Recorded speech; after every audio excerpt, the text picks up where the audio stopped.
Picture this moment if you can. I'm doubled over in the clinic parking lot, my water breaking right there on the cold asphalt, and the man I married, the father of my unborn child, is walking away from me, not running to get help, not calling an ambulance, walking away, with his phone pressed to his ear talking to her. The contractions were coming every 2 minutes now, each one feeling like my body was being ripped apart from the inside. I called out his name. Marcus, Marcus, please. But he just held up one finger like I was some annoying interruption to his precious phone call.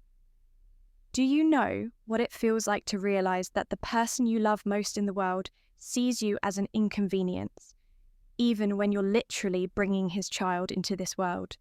Jessica, baby, slow down. What happened? His voice was so tender, so concerned. I'd heard that tone maybe twice in our 3 years of marriage, and never when he was talking to me. Here I was, his wife of 3 years, about to give birth to his daughter, and he was using his gentlest voice for his ex-girlfriend who couldn't handle the fact that he'd moved on. Or so I thought he had moved on. I managed to stumble toward the clinic doors, leaving a trail behind me that I won't describe because some images are too brutal, even for someone seeking revenge. The automatic doors swooshed open, and the receptionist looked up from her computer with that practiced medical smile that disappeared the moment she saw my condition. Oh my God, honey, let me call. My husband, I gasped, pointing toward the parking lot. He's right there, Marcus Chen, tell him. But when we both looked through the glass doors, his car was gone. The space where his silver BMW had been parked was empty except for a small puddle of fluid from my broken water. He had driven away. Actually, driven away while I was in active labour. The receptionist was asking me questions. When did the contractions start? Was this my first baby? Who was my doctor? But all I could hear was the roaring in my ears.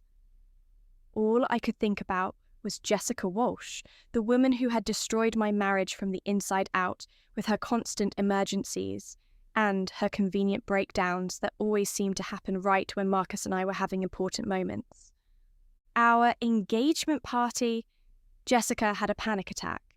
Our wedding day, Jessica's grandmother died, for the 3rd time that year apparently. Our first anniversary, Jessica got robbed and needed Marcus to come hold her hand while she gave a police statement. And now, the birth of our first child. Of course, she'd found a way to steal this moment too. They got me into a wheelchair and rushed me toward the delivery room. But something was wrong. I could feel it in the way the nurses exchanged glances, in how the doctor's face tightened when she examined me. The baby was in distress. My blood pressure was dangerously high, and I was all alone. We need to do an emergency C-section, Dr. Martinez said, but her voice sounded like it was coming from underwater. The baby's heart rate is dropping. I tried to tell them to wait, that Marcus would be back any minute, that he wouldn't really abandon us. But deep down, I knew the truth. I knew that Jessica had finally won. She'd managed to make him choose, and he'd chosen her. The anesthesia was making everything fuzzy, but I forced myself to stay conscious long enough to hear my daughter's first cry. Emma. I was going to name her Emma Rose Chen, after my grandmother who raised me when my own parents abandoned me. Another generation of women left behind by the men who were supposed to protect them. She's beautiful, someone said, but I couldn't see her. The machines were beeping frantically, and Dr. Martinez was shouting orders I couldn't understand. Something about bleeding, something about losing too much blood. That's when I realised I was dying. The irony wasn't lost on me even as my vision started to tunnel. I was dying alone in a hospital room while my husband was probably comforting another woman, telling her everything would be okay, being the supportive partner he had never been to me. I was dying, and my daughter would grow up thinking her father was a hero instead of the coward who abandoned us both. But as the darkness closed in, I wasn't thinking about Marcus anymore. I was thinking about my baby girl, about how she'd never know her real mother, about how Jessica would probably raise her and poison her mind against me. I was thinking about all the bedtime stories I'd never tell, all the scraped knees I'd never kiss, all the heartbreaks I'd never help her through. That's when the anger started. It began as a small flame in my chest, even as my heart was stopping. A tiny spark of rage that somehow burned brighter than the pain, brighter than the fear, brighter than the betrayal. I was angry that Marcus got to live while I died, angry that Jessica got to win, angry that my daughter would call another woman mommy while I rotted in the ground. The last thing I remember thinking before everything went black was this: if there's any justice in this universe, I'll find a way to make them pay. And apparently, someone was listening. I died at 11:47 p.m. on October 15th, 2023.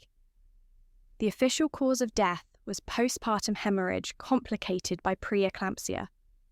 The unofficial cause was a broken heart and a husband who chose his ex-girlfriend over his wife and newborn child. But death, as it turns out, was just intermission. Because 3 years later, I opened my eyes in my childhood bedroom, in my 25-year-old body, with every single memory of my previous life intact. I remembered dying. I remembered watching my own funeral from somewhere above, seeing Marcus cry crocodile tears while Jessica rubbed his back supportively. I remembered watching them get married 6 months later in the same church where we'd said our vows. I remembered seeing my Emma take her first steps toward Jessica, hearing her call that woman Mama, while my own grave grew cold and forgotten. I remembered everything, and this time I wasn't going to be the victim. This time I was going to be the architect of their destruction. This time I was going to show them what happens when you abandon a woman who loves you more than life itself. This time Marcus Chen was going to learn what real abandonment feels like. But first, I had to become someone he couldn't resist. Someone he'd fall so hard for that losing me would destroy him, the same way losing him had destroyed me. The game was about to begin, and I'd already won before he even knew we were playing. 3 months of preparation. That's how long it took me to transform from the broken woman who died on that clinic floor into someone Marcus Chen would sell his soul to possess. I started with my appearance because men like Marcus are visual creatures. Gone was the mousy brown hair he used to complain was too plain. I went platinum blonde with subtle honey highlights that caught the light just right. The body that had carried his child and died from the trauma. I sculpted it into something that would make him forget Jessica ever existed. Personal trainer, nutritionist, designer, clothes that hugged every curve I'd earned through blood, sweat, and pure vengeance. But the real transformation was psychological. I studied him like a scientist studies a specimen. I knew his schedule better than he did. Coffee at Brewster's Cafe every Tuesday and Thursday at 8:15 a.m. Lunch at the Downtown Deli on Wednesdays. Evening jogs through Riverside Park on weekends.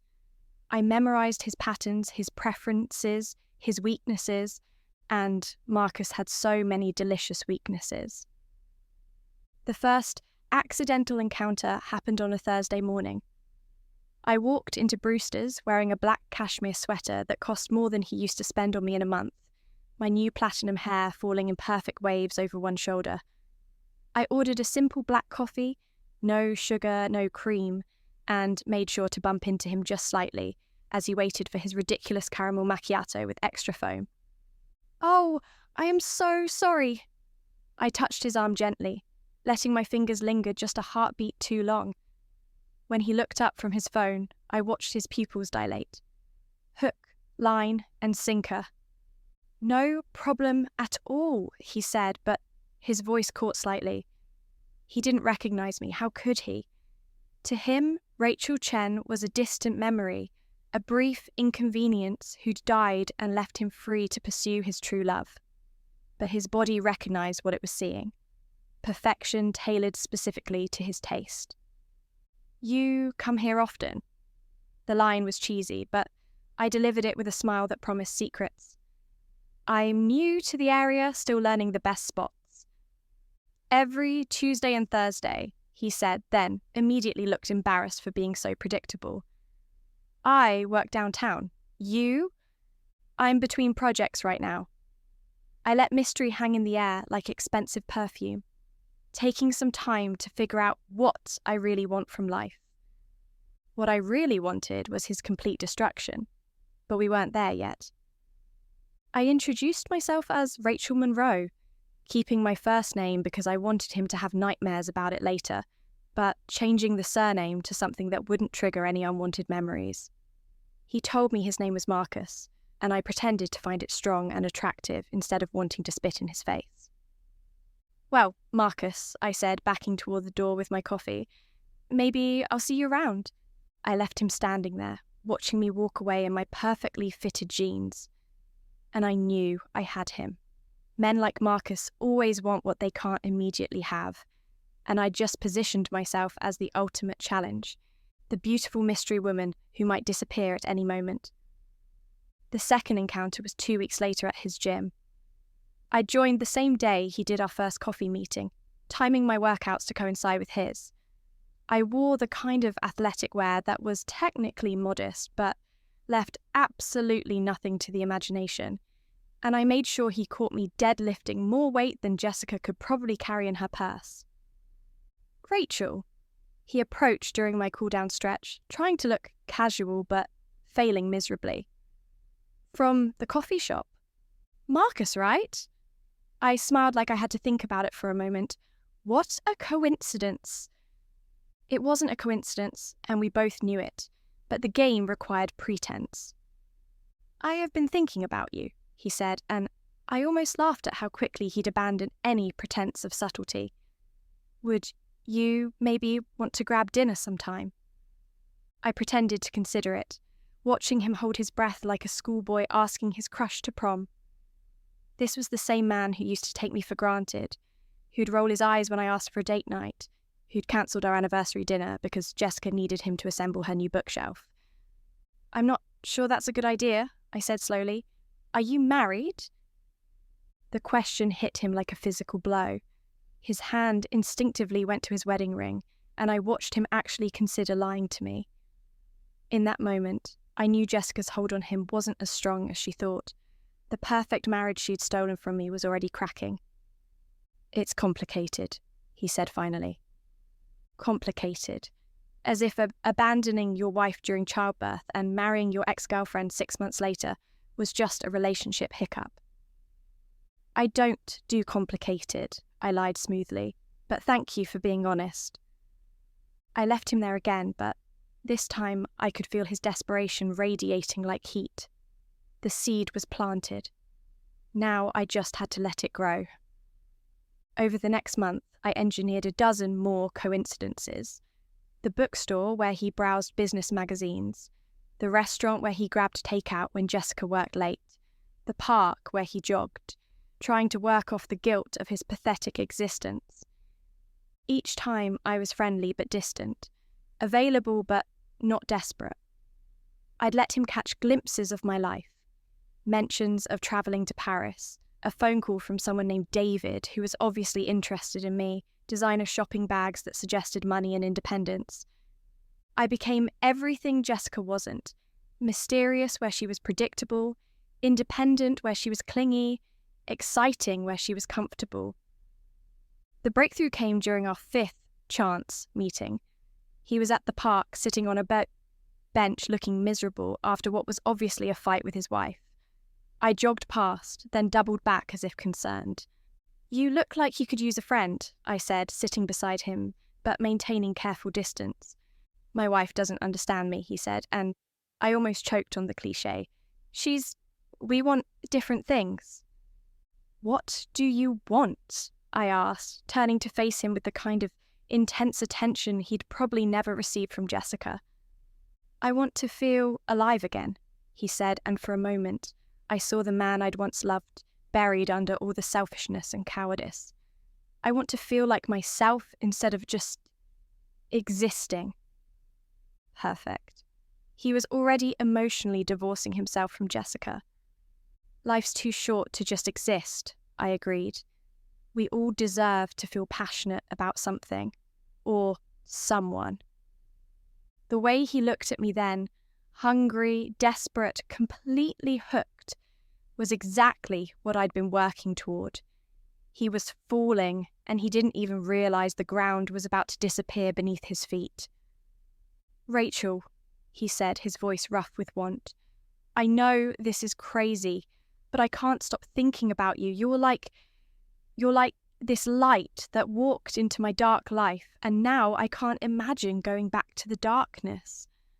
How poetic. If only he'd been capable of such romantic language when he was married to me. "Marcus," I said softly, reaching out to touch his cheek. "Some lights are meant to guide you home. Others are meant to lead you into the fire." "Which one are you?" he whispered. I smiled the kind of smile that had launched 1,000 ships and destroyed just as many men. "I guess you'll have to follow me to find out." That night, Marcus Chen went home to his wife and stepdaughter, my daughter, and began planning his escape from the life he'd built on my grave. He started making excuses to work late, picking fights with Jessica over nothing, creating the distance he needed to justify what he was about to do. He was going to leave them for me, and when he did, that's when the real fun would begin. 6 weeks later, Marcus was completely mine. He'd started divorce proceedings without even telling Jessica. I found out because I'd been monitoring his credit cards. Amazing what you can discover when you know someone's mother's maiden name and childhood pet. Lawyer consultations, apartment deposits, even a jewelry store purchase that made my dead heart sing with anticipation. He was going to propose to me, and the man who'd abandoned me while I died giving birth to his child was now so obsessed with me that he was ready to abandon his second wife and the daughter he had claimed as his own. The irony was so perfect, it almost felt like divine justice. Our affair had been everything his marriage wasn't: passionate, intense, consuming. I'd given him the sexual attention Jessica never could, listened to his dreams like they mattered, made him feel like the successful, desirable man he'd always imagined himself to be. I was his perfect woman, his soulmate, his salvation from a mundane existence. I was also his executioner, but he didn't know that yet. The night he planned to leave Jessica, I invited him to my apartment, a stunning penthouse I'd purchased with money from a trust fund Marcus didn't know existed. He arrived with flowers, champagne, and a diamond ring that probably cost more than my funeral had. "Rachel," he said, his hand shaking as he set everything on my marble countertop, "I need to tell you something important." This was it. This was the moment I'd been orchestrating for months. "I'm listening," I said, pouring wine into crystal glasses and wondering if he'd recognize them. They were from our wedding registry, the one Jessica had thrown away after deciding my taste was too pretentious. "I'm leaving my wife," he said, the words tumbling out like a confession. "I know it's complicated and there's a child involved, but I can't live a lie anymore. Not when I've found you. Not when I know what real love feels like." Real love. The audacity of this man never ceased to amaze me. "Tell me about your wife," I said, settling beside him on the couch where I'd planned his destruction. "What went wrong?" His face darkened, and I watched him rewrite history in real time. "She was needy, clingy, always wanting more attention than I could give. And when she got pregnant, she became impossible. Everything had to be about her, about the baby. She couldn't understand that I had other responsibilities. Other responsibilities, like comforting his ex-girlfriend through her manufactured emergencies. That must have been difficult," I murmured, tracing patterns on his chest. "A man needs a partner who understands him, not someone who makes demands." Exactly. He was warming to his theme now, painting himself as the victim in our marriage. And then, When she was giving birth, she expected me to just drop everything. My ex-girlfriend Jessica was going through a crisis, needed my support, and Rachel just couldn't understand that I had obligations to people who'd been in my life longer. There it was, the truth he'd probably never admitted to anyone, maybe not even himself. "What happened to your wife?" I asked, my voice carefully neutral. "She died in childbirth," he said, and I watched for any sign of genuine grief. There was none. It was tragic, of course, but maybe it was for the best. She would have made my life miserable, tried to keep me from Jessica, turned our daughter against me. Our daughter, my Emma. "So you married Jessica?" 6 months later. She'd been so supportive during the whole ordeal, helped me through the grief. She was everything Rachel wasn't. Understanding, mature, willing to put my needs first. And she's been an amazing mother to Emma. Amazing mother to my child. I stood up, walking to the window that overlooked the city where my grave was slowly being forgotten. Marcus was still talking, detailing his plans for our future together, how we'd travel the world, maybe have children of our own someday. "Marcus," I said softly, "what was your wife's full name?" "Rachel Chen," he said without thinking. "Why do you ask?" I turned around, and something in my expression must have changed because his face went pale. "What did she look like?" Why does this matter?" "Humour me." "She was average height, brown hair, brown eyes. Pretty enough, I suppose, but nothing special, nothing like you." Nothing special. The mother of his child was nothing special. "And you said she died alone?" His mouth opened, then closed. Some instinct was finally kicking in, some primal recognition that he'd walked into a trap.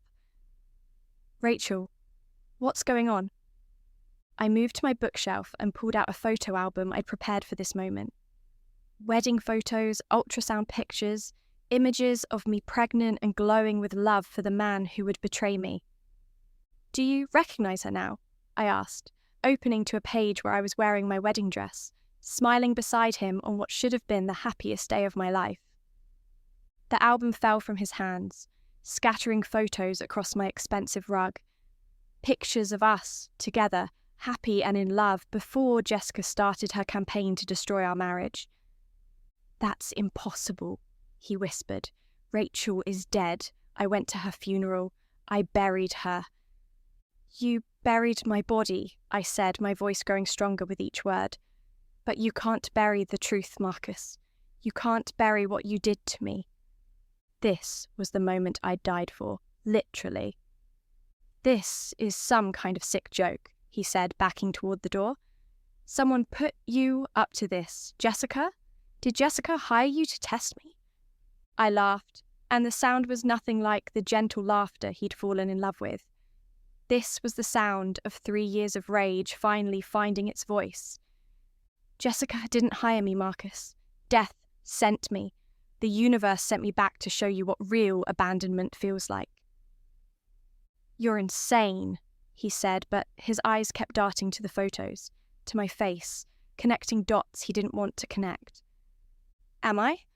Tell me, Marcus, do I remind you of anyone?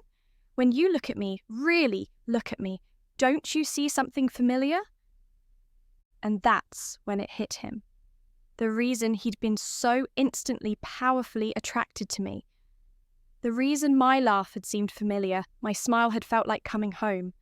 I looked exactly like the woman he'd married and abandoned, just perfected, polished, transformed into everything he'd wished I could be. "Oh, God," he breathed. "Oh, God, it really is you." "Surprise, darling," I said, raising my wine glass in a mock toast. "Your dead wife has come back to play." The man who'd once promised to love me in sickness and in health, for better or worse until death do us part, collapsed into my designer chair and started to cry. Not tears of joy at this miracle, not tears of guilt for what he'd done to me. Tears of fear. because he was finally beginning to understand what I was capable of. "Why?" he whispered. "If you can come back from the dead, why waste it on revenge? Why not just live? Be happy?" I set down my wine and moved to stand over him, this pathetic man who'd held my heart in his hands and crushed it without a second thought. "Because, Marcus, some betrayals transcend death itself. Because you took everything from me, my life, my child, my chance to be a mother, and gave it all to her. Because you made me die alone and scared while you comforted another woman." "I'm sorry," he sobbed. "God, Rachel, I'm so sorry. I was young and stupid and I made a terrible mistake, but I loved you. I did love you. If you loved me, you wouldn't have left me to die." "But here's the beautiful part, Marcus," I continued, circling him like a predator. "This isn't even about getting you back. This is about showing you what you lost, making you fall so deeply in love with me that losing me will destroy you the way losing you destroyed me." "Don't leave me," he begged. "Please, Rachel, I'll do anything. I'll leave Jessica tonight. I'll tell everyone the truth. I'll spend the rest of my life making this up to you." I smiled, and for the first time in 3 years, it was genuine. "Oh, Marcus, you still don't understand. This isn't about you anymore. This is about Emma, and she's been waiting for me to come home." Marcus was still on his knees, broken and begging, when my phone buzzed with a text that would change everything. "Mom, he's ready to meet you." I showed him the screen, watching his face drain of what little colour remained. "Emma knows you're alive," he whispered. "Emma has known longer than you have," I said, moving to pour myself another glass of wine. "Did you really think a girl that intelligent wouldn't eventually start asking questions about her real mother?"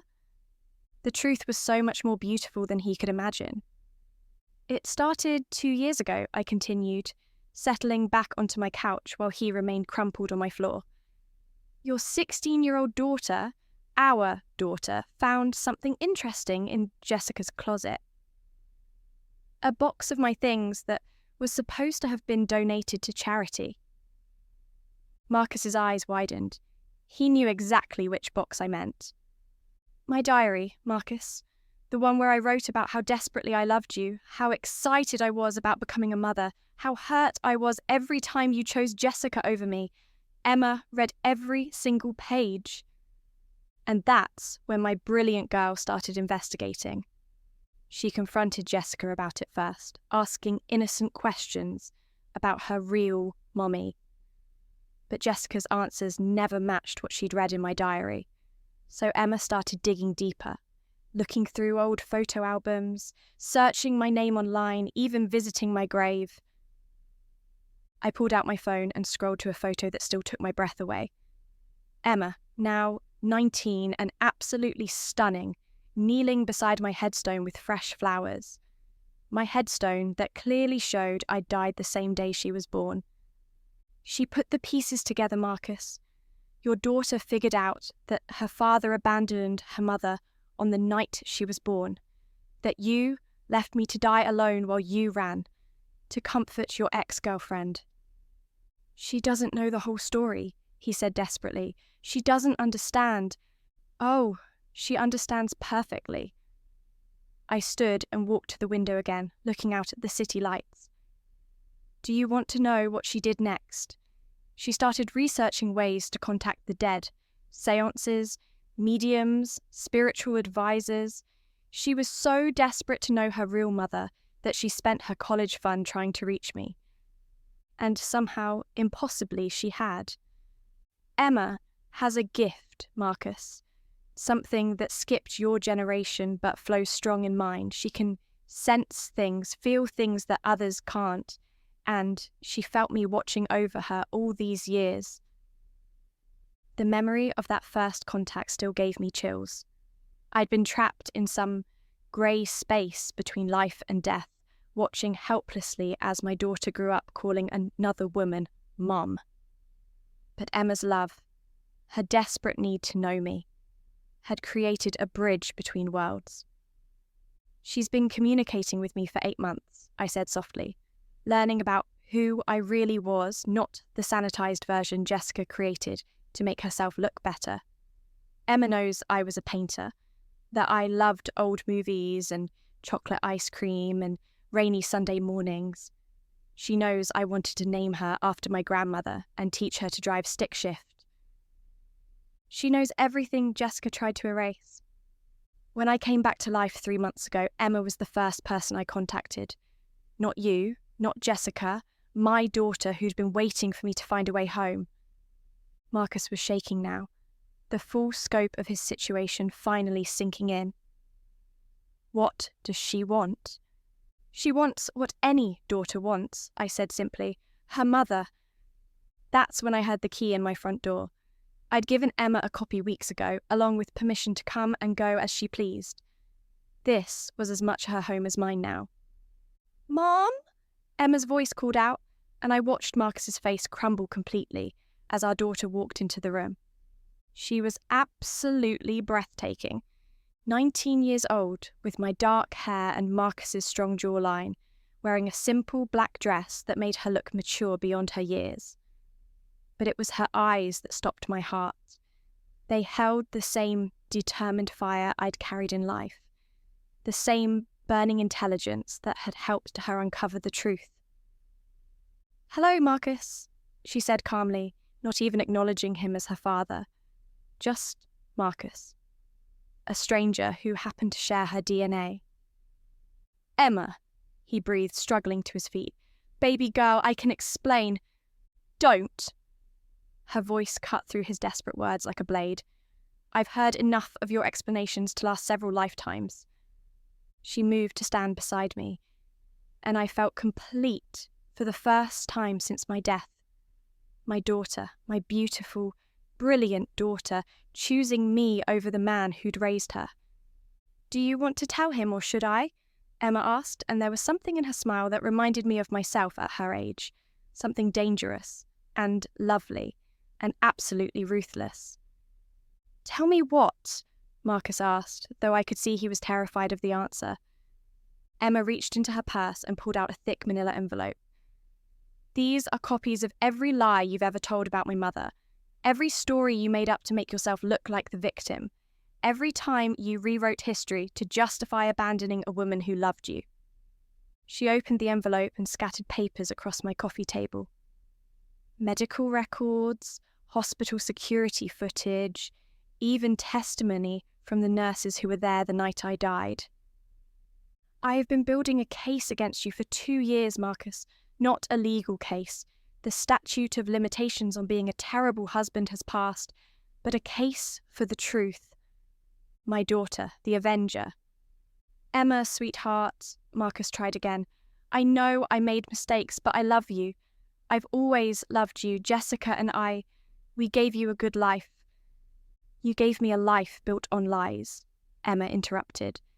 "Jessica spent 19 years telling me my mother was weak, that she was depressed and unstable, that dying in childbirth was somehow her fault. But the medical records tell a different story, don't they?" She picked up a document and read from it in a clear, steady voice. "Patient showed signs of severe preeclampsia exacerbated by emotional distress. Blood pressure spiked dangerously when patient realised husband had left the premises during active labour. Even the doctors knew Marcus had killed me." "You want to know the best part?" Emma continued, moving closer to Marcus with each word. "I've been recording every conversation you've had with my mother over the past month. Every lie you told about your marriage, every cruel thing you said about the woman who died giving birth to me." She pulled out her phone and pressed play. Marcus's voice filled the room, talking about how I was needy and impossible, how my death was maybe for the best. "I've already sent copies to Jessica," Emma said as Marcus's recorded voice detailed how unreasonable I'd been during pregnancy. "She filed for divorce this morning." The destruction was complete, swift, and beautiful. "But Here's the thing that's going to haunt you forever, Marcus, Emma continued, and now she sounded exactly like me in my most vengeful moments. Jessica isn't just divorcing you, she's also moving to Seattle with her sister, and she's taking your house, your car, and half of your retirement fund. Marcus sank back into the chair, the full weight of his losses hitting him all at once. My job? Oh, did I forget to mention? Emma's smile was pure poison. I also sent the recordings to your boss. Turns out, a company that prides itself on family values doesn't love having executives who abandon their wives during medical emergencies. He'd lost everything. Wife, job, home, reputation. Everything I'd lost when he drove away from that clinic. Why? He whispered, looking between us with the desperate confusion of a man watching his world burn. Emma, I raised you. I loved you. Why are you doing this to me? My daughter looked at him with the kind of cold pity reserved for insects. Because you never loved me, Marcus. You loved the idea of being seen as a good father. You loved having Jessica worship you for stepping up to raise another man's child. You're my child, he protested. No, Emma said firmly. I'm Rachel Chen's child. I'm the daughter of a woman who died alone because the man who promised to love her chose his ex-girlfriend over his family. You were just the sperm donor who happened to stick around. That's when I stepped forward, placing my hand on Emma's shoulder. There's one more thing, I said, my voice soft but carrying the weight of absolute finality. I'm pregnant, Marcus. The silence that followed was deafening. Marcus stared at me, his mouth opening and closing like a dying fish. Impossible, he breathed. Very possible, I said, resting my hand on my still flat stomach. Turns out, when you come back from the dead with a mission, biology becomes quite flexible. This baby was conceived during our affair, Marcus. Your child. Again.